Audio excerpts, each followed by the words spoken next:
Welcome once again to the official MUFON podcast. I'm Richard Beckwith. Terry Tibando has had nearly 70 years of UFO sightings and ET encounters, including childhood encounters. Terry attended the University of Victoria, majoring in astronomy, physics, and mathematics, and he has used his background in science and math to try to understand the UFO and ET phenomenon. He hosted the first Witness Disclosure Conference in Canada on UFOs and ET on September 9, 2001, with guest speakers Dr. Stephen Greer, Dr. Carol Rosen, and Dr. Alfred Labremont Weber, with full news coverage in attendance. He appeared in Dr. Greer's documentary Sirius and Unacknowledged, and he has written an impressive encyclopedic 6-volume textbook series entitled A Citizen's Disclosure on UFOs and ETI, available online in the U.S. at Amazon, Barnes & Noble, Bookworld, Booktopia, and Hudson, and in Canada at Indigo and Chapters, plus 40,000 other bookstores and distributors around the world. He will be one of our featured speakers at the MUFON Symposium this July in Dallas, and I am honored to have him here today on the MUFON podcast. Terry Tibando, welcome to the program. Thank you, Richard. It's a pleasure to be with you at this time. Thank you. Really appreciate you being here. We have a couple of, maybe one or two acquaintances in common. I did some work for Dr. Greer, and I see in your background information that you were in at least a couple of his documentaries, including Sirius. How did you get involved with Dr. Greer, if you don't mind asking? Well, I've had many UFO sightings over the years, and I had one back in 92 close to where I lived. And I thought, maybe it's time I actually reported some of my sightings to someone. And I was looking through the yellow pages of the phone book, and I came across a phone number, and I dialed it up. But what I got was a recording, and it was a recording of various ufologists giving presentations, because I guess the person who was looking after the phone wasn't available, so you had the opportunity to listen to a few little lectures, mini lectures. And I heard somebody's voice that was intriguing, and he was saying certain things that I thought that only very few people would know. And I reached out eventually to the person whose phone was playing these recordings, and he said, "Yeah, that's Dr. Greer." And I said, "Is there any way to get hold of him?" And I started communicating with him. And I discovered that we had a lot in common in terms of UFO sightings and ET encounters, and we shared a similar spiritual belief. And he was doing a Ambassadors to the Universe seminar down in Colorado. I think it was, I'm just trying to, Crestone, Colorado. And so I decided I was going to join up with that group and meet up with Greer, and it turned out there was about 32 other people that also showed up from across the country and from Canada. And we started to practice some of the protocols, like the Close Encounters of the Fifth Kind, CE5 protocols, that he had instituted. And I had already been doing a little bit of this because in 92, 93, I connected with that person who had the recordings on his phone, and we go out and we actually had our first sighting together. And that was only just two of us. So with 32, I figured the synergistic aspect of this would surely, multiply, and we would have our sightings. And sure enough, we did. We spent about a week in Crestone making contact with various extraterrestrial craft and seeing military jets flying around, chasing them. And yeah. And we're talking about the CE5 protocols that Dr. Correct. Greer has been teaching and going around the country doing. So you have been doing this in Canada too, is that right? That's correct. So I'm out in British Columbia, just outside of Vancouver, towards the east, about 25 miles out in a community called Coquitlam.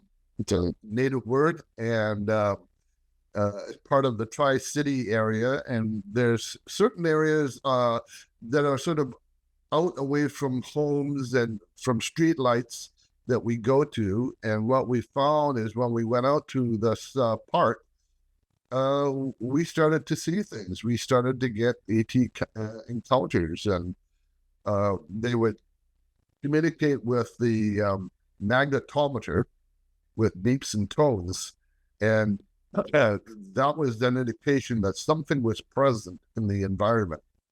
And then we would get the high strangeness of being touched, as if there was rain or insects, and it wouldn't be raining and there wouldn't be any insects because it's still pre-insect season. So what was touching us? And it wasn't just one person, it was the people in the group that were experiencing that.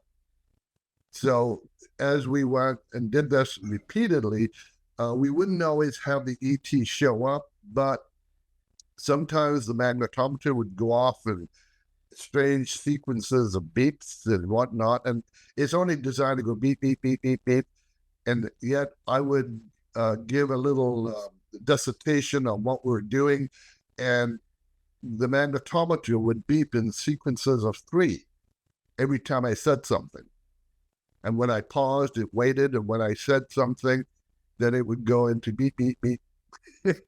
So, it's not designed to do that, but that's what it was doing. Now, you studied physics, mathematics, astronomy, so you have a hard science background. Yeah, now, how do you resolve your experiences with that hard science background? Well, here's the thing. I believe that that science and religion or spirituality are really the same, come from the same basis of truth. That science is the discovery, is knowledge through discovery and invention. Spirituality or religion is through inspiration and revelation. Revelation being the pertinent teachings of that time period. And so what I find is that as scientists, like they're talking about this, about how they need to merge the two together, but they don't know how. And I figured this out a long time ago, that basically when you're a scientist, if you're ignoring the paranormal or the spiritual moral aspect of this phenomenon. I used to have a friend and a teammate who always asked me, is there any spiritual aspect to this phenomenon? I said, yes, there is. Very much so. If you believe in a divine creator who created everything in the universe as we know it, then ETs from other planets must also share some kind of moral, spiritual background, whatever that may be. That's for us to discover. That's what science must discover. So as a scientist, if you do not explore the religious, spiritual aspect of something, you're missing half of the information. It's like when the Inquisition back in the 1400s to 1600s occurred, that Catholicism or religion of that time ignored science, that they said, no, the earth revolves around, although the earth is the center of the universe and the stars and the sun revolve around us. And of course, we found out later that the opposite is true, that we are a planet that revolve around the sun or a star. So when you cut off one side or another from whatever position you hold, you're not getting the full truth. You're missing half of the information. So as a person who is what I consider myself as rational, factual, but also open to the paranormal or the spiritual aspect. I bring together the full knowledge. I marry it together. And so what I will sometimes do, I'm a member of Baha'i faith. And one of the interesting quotes that Baha'u'llah, the prophet for the Baha'i faith in this day and age, said, "Know thou that every fixed star, meaning stable star, hath its planets, and every planet its own creatures, whose number no man can compute." Now, basically, I will be talking about that aspect in my presentation at the MUFON symposium, and that is, as astronomers and scientists look at our solar system, they say, well, there's life on this planet. We're the third planet from the sun. If you move towards the sun, Venus is somewhat too hot, and Mercury is just totally inhospitable to human life. If you move out towards Mars, we have a better chance of maybe working in that environment, but it's still an inhospitable planet. The further away you go, the planets become too cold and inhospitable. But the Baha'i faith says, no. The star, if it's a stable star, meaning if it's gone through a proto state of development, then at that point, all the other planets, if it was having planets in that system, would also be developing. Once the star has stabilized and the planets have coalesced and stabilized, you're going to start to see life appear on those planets, regardless of how close they are to the sun or how far away. Or how much it might resemble life on our planet. It may be that, for example, in the oceans of, the methane oceans of Titan, that there are creatures that are just as diverse as the creatures that might live here, but they simply subsist on other things. Yeah, and that's what NASA and some of the other space probes that are discovering, that the further we go out, we're finding there's atmospheres around the planets, around some of its moons. We find that when the Horizon spacecraft went out to Pluto, they found it had an atmosphere and it had a satellite or a moon, and it's since moved out towards the Oort cloud and further on. The same with the Voyager spacecraft. Now the thing is, when we look at all of this, we're basing this on human light, but we can't do that. That's using the same lenses or glasses that the medieval ages used to say that the Earth was the center of the universe. We're not the center of the universe. We're not even the center of life. That life can evolve in many different complex forms and may not even be recognizable as life. If we came across intelligence, we may not even recognize that as being intelligent. However, given the circumstances of all the strange alien or ET encounters that we have, we seem to see a common thread that runs through it, that there appears to be a universal template or constant, which is the humanoid form: 2 arms, a body, 2 legs, and a head with eyes. As to how many digits, that will depend. But there are other creatures that have been sighted that are so bizarre looking, we can't even categorize them. Some look like body organs, where they look kind of like a brain with some kind of a red eye in the middle of it and pseudopods for movement. Some are like what we describe as hairy dwarfs, or even hairy big feet or Bigfoot type of beings. Others look like stones and metal. Totally, this is what we've got to expect, that life does not necessarily come into being based on what we look like. We have to open our minds to something greater.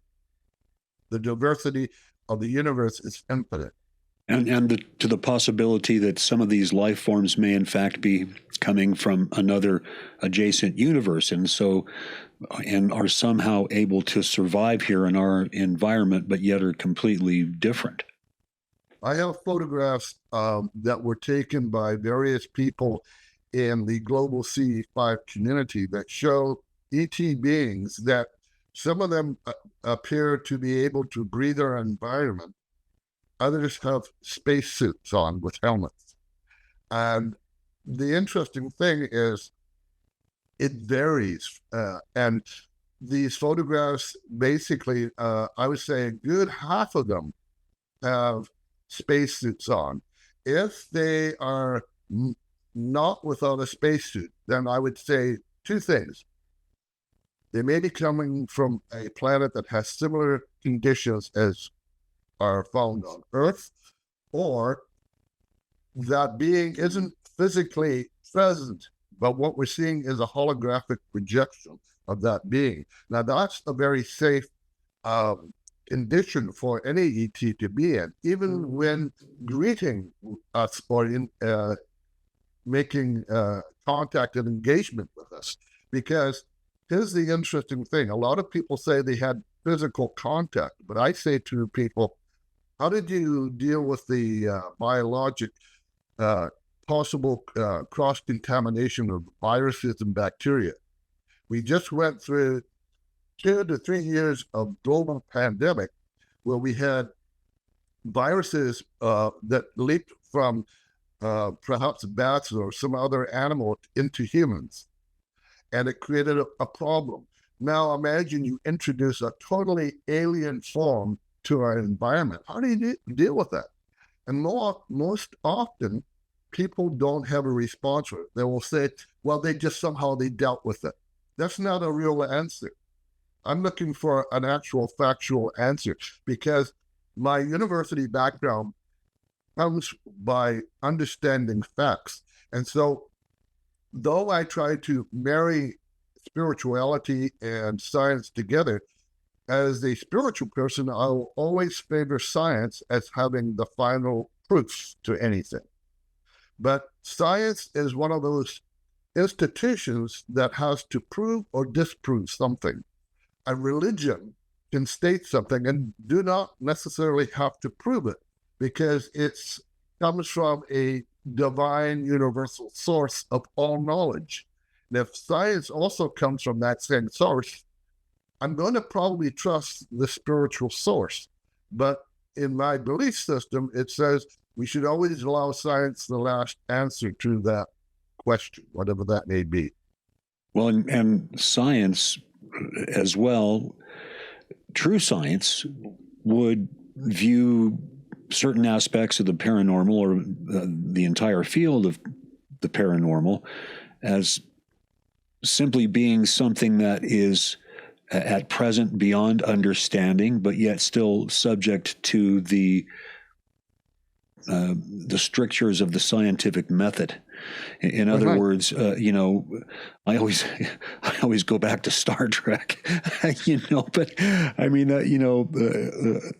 the original series, there was an episode where they came on this planet, and I don't know if you used to watch Star Trek or whatever, but Captain Kirk and the crew run onto this old planet, and there are these entities living in these spheres, and one is named Sargon, and essentially their spirits or their souls are living in these spheres, and they energy field. Right. And so, well, what is that? Or, you see what I'm saying? With science fiction is certainly replete with descriptions of what we might otherwise refer to or look at as the paranormal. And so certainly a true scientist would look at all these things as you with an open mind, especially in light of the background that you have. But you also have to confront something that may be happening in front of you that you cannot explain using the set of tools that you've been given. Exactly. I mean, J. Allen Hynek, kind of touched on all of this. where he was talking about high strangeness, things that were beyond our physical senses, and yet somehow interacted with some of those senses. So the thing is that as a scientist, you want to keep your mind open, and you want to investigate the unknown, and you want to prove something one way or the other. It may be that through the investigation, you will make a discovery that perhaps will be so profound as to change the course and direction of science, or at least open up a new field of endeavor. And, the implications for humanity is profound, that maybe we'll have something that we never had before. I can see that, Terry. I can see that happening right now with consciousness. I can see that happening in the development of new physical models of the universe, in that we've all been looking for the grand unification theory, or that's been the pinnacle for theoretical physicists forever, and they never take consciousness into consideration. And there are some new folks out there like Dr. Lanza talking about we need to start taking consciousness into consideration, considering that it is so intimately tied to the physical universe. And so the paranormal is, in my view, a projection of that, if you will. It's just a manifestation of exactly that conundrum. Yeah. And the interesting thing is that when you have an experiment and you're observing the experiment, the observer has a direct effect upon the outcome. They've done experiments with that. In other words, consciousness comes into play. One of the things that, religion talks about us as being spiritual beings, that we have a birth, we go through this physical life, and then we pass on. A scientist could look at the same thing and say, wait a minute, if you're talking about spirituality, maybe you're talking about interdimensionality, transdimensional being, or transitioning from one level to another level. In other words, religion has been saying this all the time, but science is yet to prove it. There are scientists coming out and saying, yeah, I think we're getting the concept. We may describe it in different terms. Every time a scientist will look at something, he's looking at it physically. But the thing is, there's more to us than the physics. There's the subatomic level, the quantum level. And so when you get down to the quantum level, you find that some of the laws of physics no longer apply. Well, then what's going on? We know people like Michelson Morley, who came up with the concept of the ether. And when they started to look at that, they said, well, you're looking at something that cannot be measured. It's such a minute particle, it's nothing, yet you're calling it an energy. Well, Tesla and other scientists since that time said that a particle in a quantum state, and if it's in transition, can be looked at as a wave form. So it inhabits both a wave and a particle form. When you understand that, ether becomes a relative important aspect to quantum physics, because how else do you explain how what they call over unity devices that apparently are running on something, but there's nothing being added into the system other than an initial kickstart to it. So let's say you have a device and it takes a 6-volt battery to get it running. Sometimes you look at these devices and it's a number of magnets on a wheel, and you give the wheel a little spin. All of a sudden, it starts to pick up speed. That is energy coming from somewhere to activate and to get it working.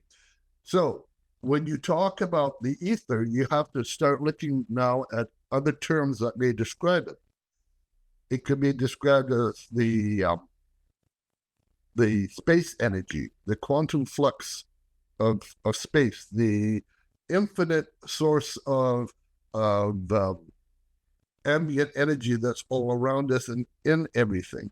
A cup of water, for instance, has the potential of energy in it to run the whole planet for 1 year. 1 cup of water. So we got oceans that gives us virtually an infinite amount of energy. We also have the earth itself that will give infinite amount of energy. We have everything that grows and moves on the surface, infinite amount of energy. And now it's also coming from the universe. So there's an infinite supply of energy. And because someone couldn't measure this particle, it doesn't necessarily mean that it's not there. So they chose to ignore it. And you had people like Heinrich Hertz who decided this is the laws of physics, but we're not going to include ether into that equation because it's anybody that speaks about it or tries to investigate it is kind of shunned. They're saying, you're wasting your time, go do something else. But what we have found is that when we look at the quantum flux of energy that's all around us, which people have also labeled 0-point energy, this describes how some of these alien craft operate. They may be operating in other fashions or other means as well, but at least some of them are operating. And the ones that we have reverse engineered, when I say we, I'm talking about the US, the Russian, the Chinese military, some of the other nations who are looking into all of this have discovered that they can utilize this in a solid state form and propel spacecraft, whether to the moon, whether to other planets, or even out of the solar system. And these are things that I delve into to look at how is that possible? What do they do? How are they reverse engineered? Where is that knowledge coming from? And some of it is man-made discoveries. Others, it's coming directly from the ETs themselves. Wouldn't you agree that we're likely dealing with many different species, that we're not just talking about, I think you mentioned this a few moments ago, but that, we're talking about many different species on many different levels of technology. Yeah. Using different methods to come here or develop their technologies, but this energy source that you're talking about is a key to some of these races, right? Yeah, exactly. And this is the interesting thing. Some of this goes way beyond our ability to even understand of how they're getting from there to here. And that's one of the interesting questions that the military wants to know. How are you getting here? What's the secret of your propulsion system? When I've had my ET encounters, I don't ask those questions. The moment I do, I'm going to have somebody knocking at my door that said, well, we understand you had a contact and you asked certain questions, blah, blah, blah. We don't want you talking about it, or we want to know what you know. And you could potentially become a national security risk. Exactly. And, this is the mentality of humans right now in our evolution on this planet. We haven't yet figured out how to solve our conflicts and wars. We haven't figured out our social economic problems, our racist problems, our pollution and poverty and all the rest. It goes on and on and on. There are solutions to these things, but nobody's taking a hard look at it because it requires that we make a moral, social change in our thinking and in our behavior. And so when we go down that path, which sounds like going down the path of religion, a lot of people want to shy away from it because they say, how can you believe in something that you can't see, prove, touch, feel, smell, whatever? And I say, how do you prove love? Can you weigh it? Can you measure it? Can you put it in a box, take it out whenever you want to, and there it is? It doesn't work that way. How do you prove magnetism? Well, we know there's an energy form, and we try to come up with devices that read the Gauss and all the rest of it, of the electromagnetic field. But that doesn't necessarily mean that love doesn't exist, that God doesn't exist. Something exists. We don't just have this suddenly come in as a phenomena of the universe, and the universe is contrary to whatever we think or feel, or how we even perceive it. There is an order and structure in the universe. And when you start to look at this, when you look at the ETs and how they're getting here and their forms of energy, they could be actually creating their devices through higher levels of consciousness, where one or more come together and through the power of their mind, like you mentioned, Sargon on the who lived in a globe of Star Trek, on the Star Trek program, that with the power of their mind, the psychic ability, which I've also experienced from time to time, but I can't just call on it whenever I want to. It shows up and manifests itself when it's ready, or when I'm ready to implement it. So some people believe that this very high state of consciousness can take aspects of the particles from space and bring them into ideation and into causation, and therefore bring them into a physical form where they have pre-programmed what that form will do and what it will be used for. So some of the clothing of ETs are form-fitting, and some of the scientists and military have asked the ETs, how do you get in and out of your clothing? And they said, it's formed onto us, that it carries every bit of information that we need for it to do the purpose that we want it to. It's the same way that their spacecraft. Some spacecraft, when you touch it, will ripple with color and vibration through it. And it's a conscious living structure, not necessarily in the same manner as a thinking, breathing ET or a human, but it has a point of sentience to it. It is able to interface with the thinking of the ET, so that an ET can put his hand, say, on a device in front of him and get that craft to move off to the right, move up, down, slow, fast, whatever. We have to do that in a more mechanical means when we are reverse engineering these alien craft, which we term ARDs.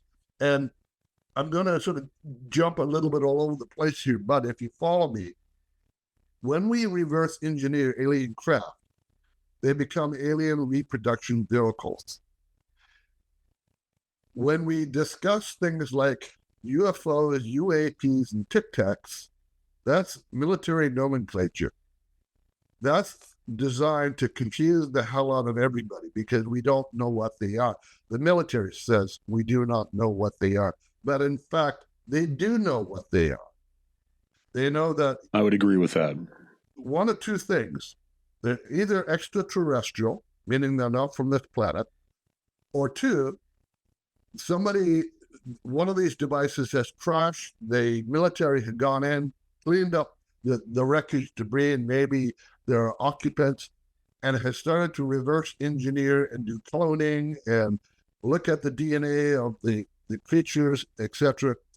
And so there are really two things. They either ETVs, extraterrestrial vehicles, or the ARVs, man-made vehicles. That's what they are. That's knowing exactly what we're dealing with. When the military says we don't know what they are, where they're coming from, they could be from China, Russia. I hate to say this, bold-faced lie. That's a deliberate obfuscation of the information that's out there. So we've got to stop playing their game and start playing our game. And our game is truth, disclosure, and transparency. Military is hiding all the facts and information. Why is it? Because for at least 70 years, by the time I had my first experience, or just after my first experience, which began in 1953, they made breakthroughs on electrogravitics and anti-gravity. Once they understood that and could put it into a device, they could now reverse engineer almost any craft that they wanted to, as long as it ran on that basic formula, which was like 0 point energy. And if you look at Mark McCandless's drawing, his big blueprint, Yeah. I communicated with him. And basically, he described this in a YouTube video that he did prior to his passing away. And he explains how this is all possible. And I have photographs of what one pilot who was flying at the time over Provo, Utah, back in 1966, took a photograph. And it had all the basic components on it of what you could buy off the shelf. Cameras like you would find in casinos, plating on it, a spherical dome contained in a shell, etc.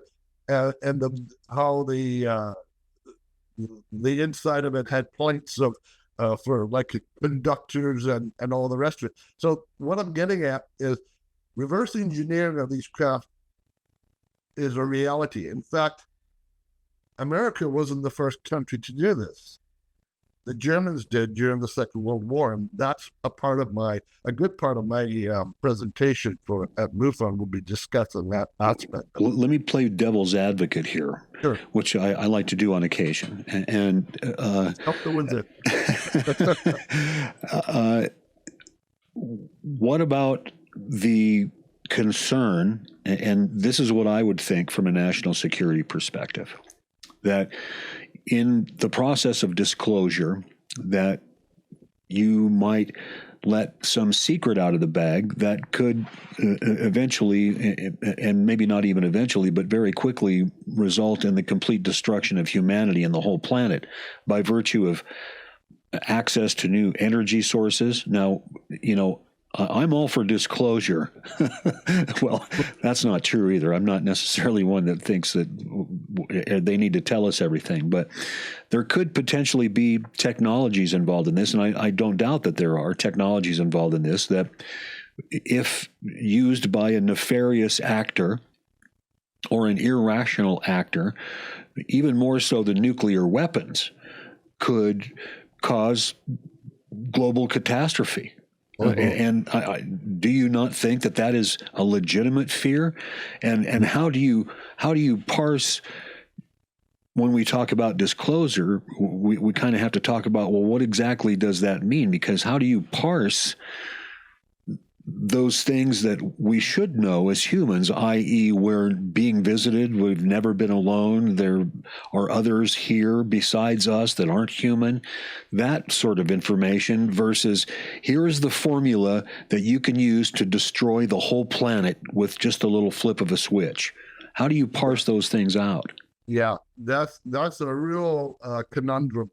And I believe there's certain things at this particular time in our evolution on this planet, because we're so chaotic, that we're so aggressive and malevolent and hostile towards each other, that revealing all of that information, getting it out to the public so that hopefully the public can utilize it, some of it has to be contained.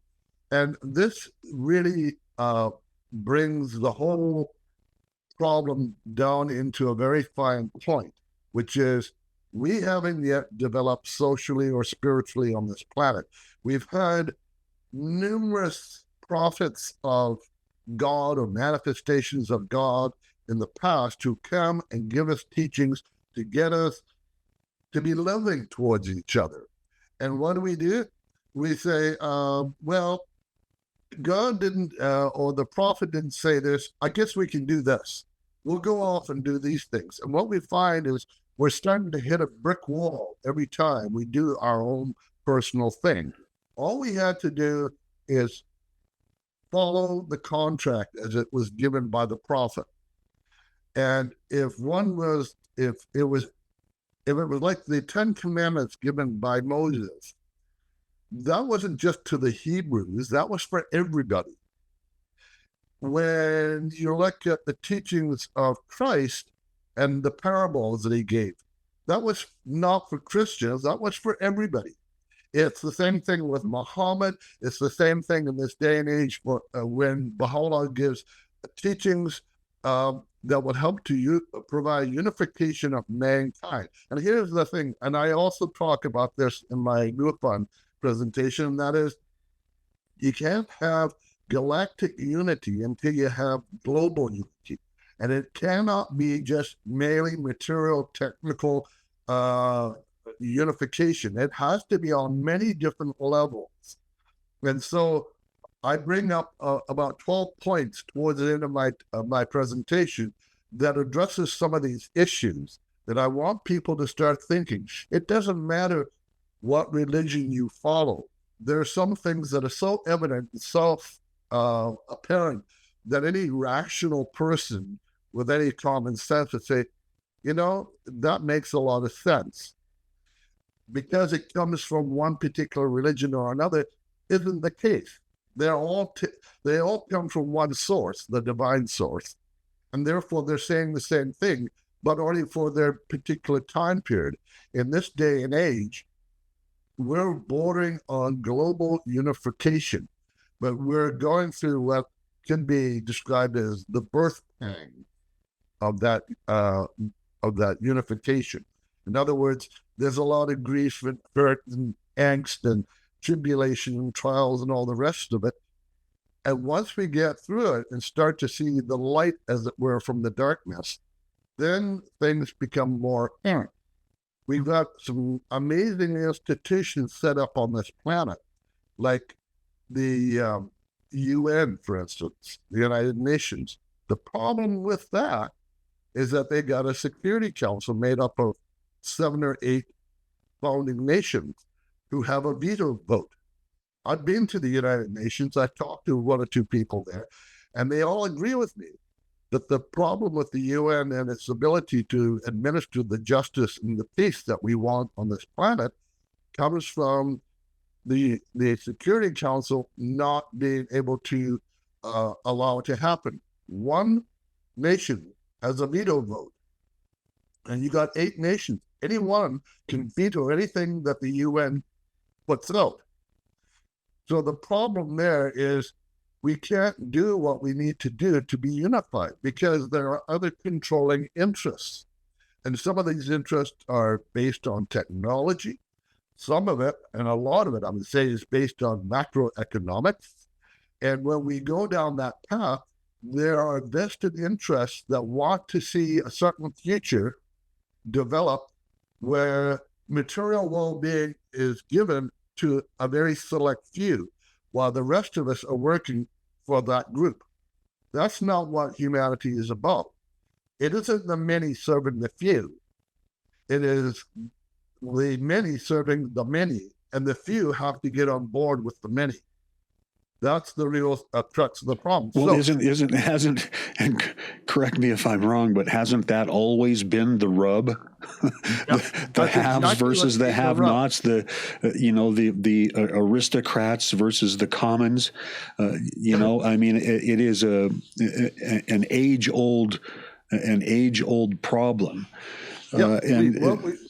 I guess I'd like to play devil's advocate again for a moment and pose this question to you. And I've asked a couple of my other guests this, but I've run into this before, the notion that we must develop spiritually with our technology.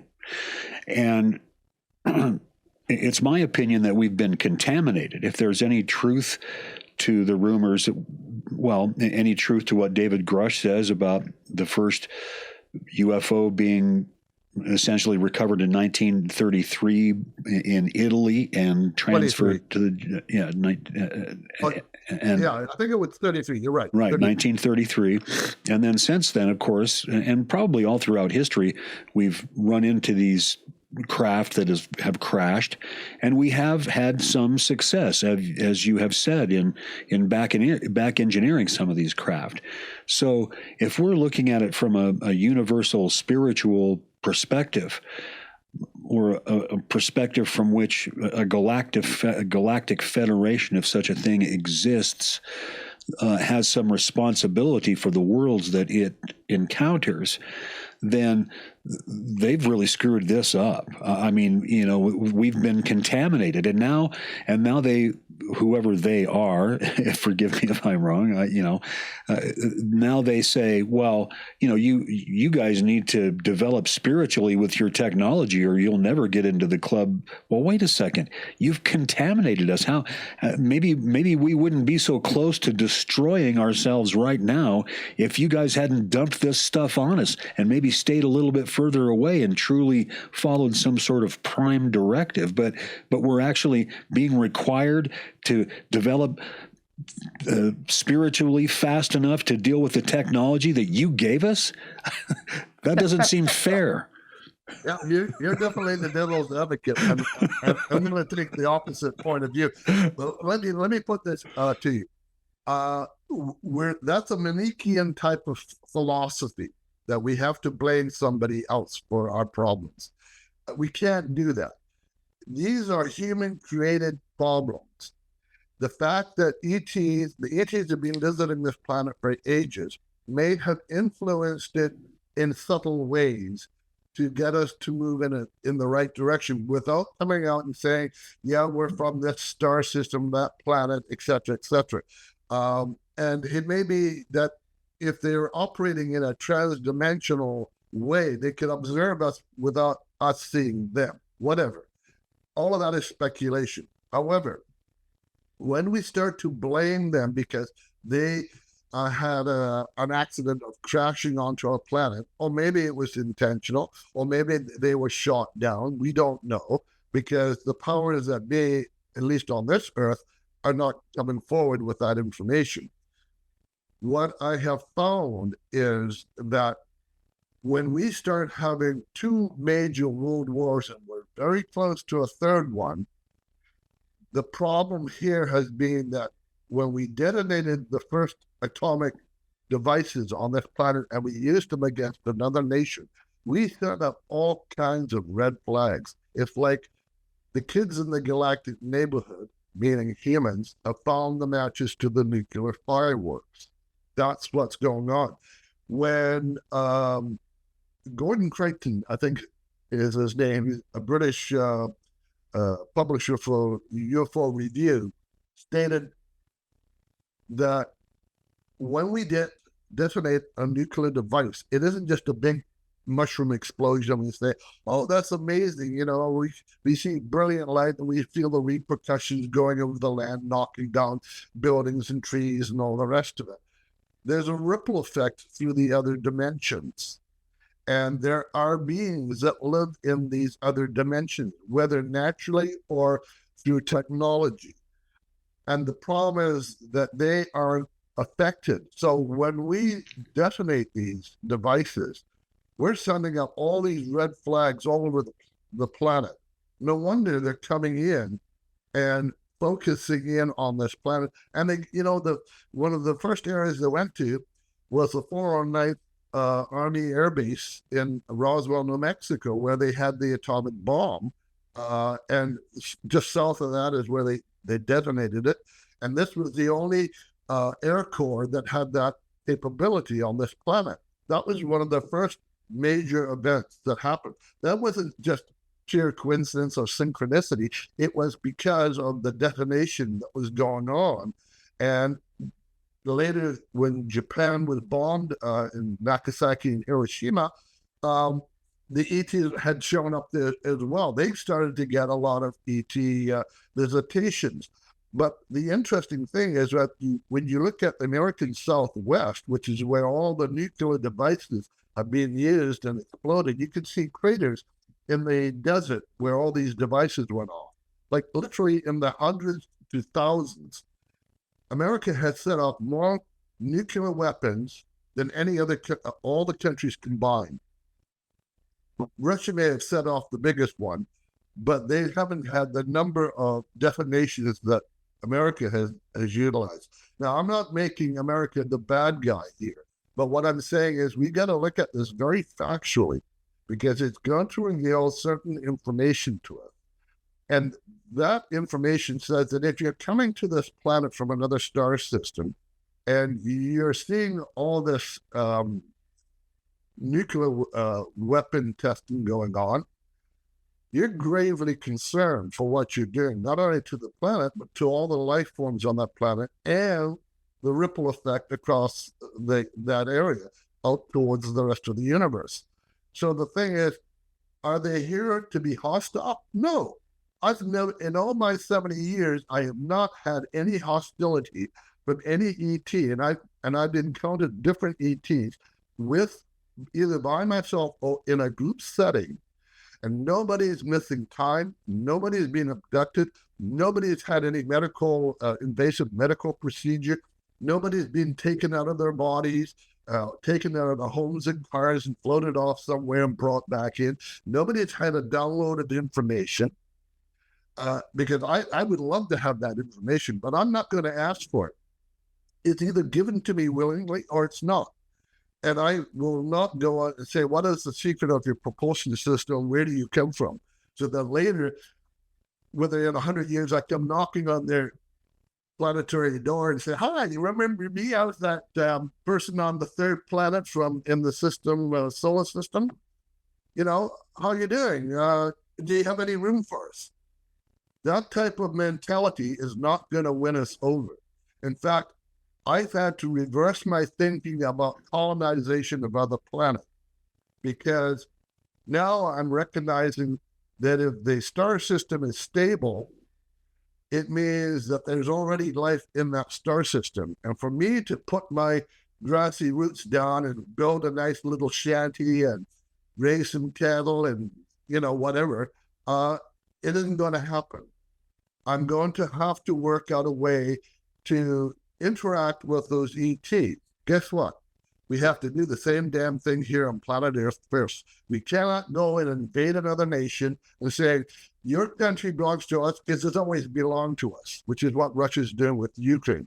We can't just be like Israel, say, we're going to wipe out all those Hamas in the Gaza Strip because they're the enemy, and once they're gone, they're gone. Guess what? You're setting up a perpetual problem between those two factions. You can't do that. You have to find a way to consult and work out your differences. Sit down on the table of consultation, have some brutally honest discussions, and work it out. That's the way to achieve it. And to look upon your fellow man as being just has the same right to be here as you do. That's the big picture. That's what I talk about in my 6 volumes. I discuss the UFO, the ET phenomena, and then I get into how deep does this go and what are humans doing in response to all of this. Once you know that, and you look at the big picture, not the little, I'm looking through here, this is all I see. This is why I have this universe behind me, is that's the big picture. And it's not just me on one planet. Terry, correct me if I'm wrong, but I think one of the teachings of the Baha'i faith, and I am not a Baha'i, but I have friends who are members of the Baha'i faith, and I think that what they would say is that until we can learn, until there's a time in our language when the word I and me are no longer a part of our discussion, then we're sort of in trouble until we can get rid of those 2 words, I and me. Yeah. So whenever we think of, and I think to a certain extent, there is at least a couple of cultures on the planet, Japan, for example, that view themselves individually as part of a collective. But as Americans, we like to do stuff, our way. Yeah, Canadian, if you're European, whatever, this is why if you look at all the indigenous culture, whether it's in the States and in Canada, whether it's in Africa, South America, Central America, all the islands around the planet, etc., they have a closer bond with their environment, with their planet than the rest of us. We are trying to act as a slave to whip that planet into shape, to get those people thinking like we do. You can't do that. You have to have diversity. And you're right. Thinking of me and I and myself as always the important aspect, instead of saying, wait a minute, it's all about us. What I do to you, I do to myself, even though I may not be aware of it. You have the right to be here. You have the right to live your life in your own manner, worship in your own way. But ideally, you're working for the common good. If you look at insects, for instance, like ants and bees, who live in a colonized hive mentality, they do everything for the survivability of that hive. It's the same thing with including self-sacrifice. They exactly would sooner die than risk the safety of the collective. Exactly, because if you destroy the collective, you got nothing, right? And it's the same way on this planet with humans. We're still trying to say our independence is very important, and it rules and takes primacy over everything else. But what we're finding, like if you take the aspect of the social macroeconomics, that if the very few wealthy corporate elite are worth millions or perhaps even trillions of dollars, which that means they're worth more than most nations, then what's the point if all that money, which is like blood, is to circulate through the body politic of the humanity, gets funneled into certain organs of the body, the rest of the body starts to suffer. It gets weak, it gets sick, and eventually it dies. If it dies, the major organs die also. They cannot escape. Doesn't matter if you're building underground complexes, building spaceships to go and colonize another planet, you're still taking the same attitude and mentality with you. You've got to change the mentality. You've got to change the sociability of that person and the moral, spiritual perspective of that person. Once you do that, you're now finding a way to live together. You may not need to go and colonize anywhere else unless it's uninhabited, literally uninhabited. But in this day and age, if we're going to go out into the universe and we're going to meet up with all types of intelligence as well as various life forms, we have to find a way to meet on common grounds. Now, Dr. Greer discusses this and says that the next real breakthrough in science will come from the science of consciousness, which means that we will start to recognize that ETs are sentient, they're intelligent, and they have some kind of social, moral, spiritual background to them, just like we do. And so we have to look at what connects us as opposed to what divides us. That's where we're at. That's where we need to focus in on. And it starts by doing this on this planet first, giving the equality to the people that need equality, seeing us as one race, not many different races based on skin color. You cut a person, he bleeds the same way as any other person on the planet. He has a family like any other family. He has a livelihood. He lives in a place. He goes to school, whatever. I mean, in the ideal situations, those concepts would be true. So we have to view ourselves as the human species, the human race, not I'm white, they're black, they're yellow, they're red, etc., etc. That's just like flowers in a rose garden. There are many different colors of flowers, many different fragrances, many different shapes and hues. That's the way to look at humanity. We're a diverse and adaptable form of life on this planet, very adaptable, and we're intelligent. The problem is we have to start showing that intelligence. Yeah. Once we demonstrate it, and demonstrate it conclusively maybe for a period of 100 or even 1,000 years, we might have other ETs showing up and saying, "We've watched you for a long time. You've proven yourself. Would you like to come and join us?" That will be the time when we become the extraterrestrials. Well, Terry, I appreciate you being with me here today. We've reached the end of our hour. I was just getting into it. Well, it's been a wonderful talk. And tell the folks before we go, you've written several books. Tell them where they can get your books. Yeah. Well, the books are called Citizens Disclosure on on UFOs and ETI. And there's subtitles to it. There's 6 volumes. These are massive encyclopedic type volumes. When I first wrote the book, it was like one book, 3,600 pages plus. And I had to break it up into 6 volumes in order to make it printable and sellable. You can get the books online from Amazon, Barnes & Noble, Hudson Books, Book World, Booktopia. Those are in the States. In Canada, you can get them from Chapters, Indigo, Coles. My books have sold in Europe and in Britain.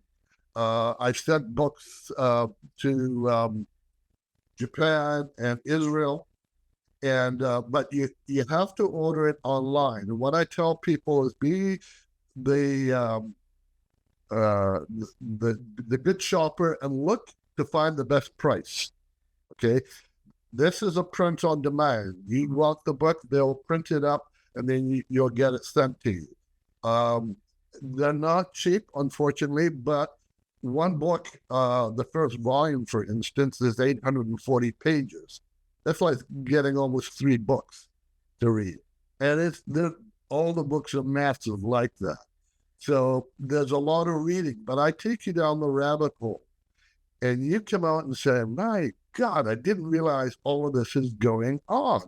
I thought it was just things that fly around and occasional ET. No, there's a lot more to it than that." I take you down into the aspects of the military-industrial complex, the UAP, not the UAP, the unacknowledged special access projects. USAPs. USAPs and SAPs. And I talk about how some of the breakaway society or civilization that's going on. You know, there's an element to our society that has it's covert and it's broken away from the rest of us. And it's called the Black World of Science, and they have all this technology, and they're still experimenting. A lot of it has come from ETs. And so have ETs sort of upset the balance? Yeah, they have somewhat. But I say to people, look, you can look at ETs and say, they're the cause for this. They're infiltrating our governments, our military, et cetera, et cetera. Whether or not that's true, I don't know. But I can tell you that there's one major force in the universe that's controlling everything. And it's that force which we call God decides to intervene in some way. It will do so in some subtle manner that we have no control over. We have to go along, whatever that will be. So I'm saying to people to be rational, use common sense in your approach to the subject, be open and responsive. Don't look upon these things as negative. Take it as a learning experience, and you'll get more out of it. Well, I appreciate that, Terry. I appreciate you being with us here today, and I appreciate you speaking at the MUFON Symposium this summer in July. You're going to speak on the 13th of July. I think that's the date they've given me. Yeah, and the thing is that I haven't touched on exactly everything that I'm going to be talking about, but I can tell you that the military knows a lot more than they're saying. Pentagon knows a lot more than they're saying. That the Tic Tacs that they're seeing flying off the west coast of California is man-made. That's not ET. That's not some other nations. That's American assets. And I warn people that they need to be very careful because the military themselves don't know that they may be engaging with their own secret covert assets. And if something, where there's open firing on this would institute something more horrendous than the 9/11 problem that the U.S. had. And Dr. Greer warns of this. And I'm very much aware of it myself. So the truth in some aspects of this phenomena need to come out. And I think what we're talking about here is the potential for another breakaway civilization, essentially that are a cabal, if you will, that may be behind some of these technologies. Right? Yeah, it's already happened. Yeah. Richard Dolan talks about this all the time. Yeah. Well, I appreciate it, Terry, and I'll be back in just a few moments with some afterthoughts. You are not alone. Thousands of people all over the world have sightings of UFOs per month. MUFON is the place to report them. Since 1969, MUFON has been investigating UFO reports and providing this information to the public. Our aim is the scientific study of UFOs for the benefit of humanity. Support UFO research. Join MUFON today. You are listening to the official podcast of the Mutual UFO Network. If we were ever able to make actual contact with visitors from another planet or even a parallel universe, how would we communicate with them? The movie Arrival does a pretty good job of illustrating the difficulties we might encounter trying to communicate with a species with which we have absolutely nothing in common. No cultural similarities, no physical characteristics, perhaps not even similar environments. Would it even be possible? Some would argue that consciousness may provide the common framework for interspecies communications. We may have nothing in common with our galactic neighbors except for the common ability to communicate with nothing more than our thoughts. It sounds crazy, but we cannot ignore the experiences of people who have been in close proximity to UFOs and alleged ETs who report communicating with them with their thoughts and their emotions. Of course, all of this is completely speculative until we are actually able to sit down with an ET at our leisure and communicate with them using only our thoughts. Let us hope that that time comes someday soon. Our thanks to Terry Tibando. We look forward to seeing him at the MUFON Symposium on the weekend of July 12th in Dallas, and we hope to see you there as well. Thank you for joining us once again.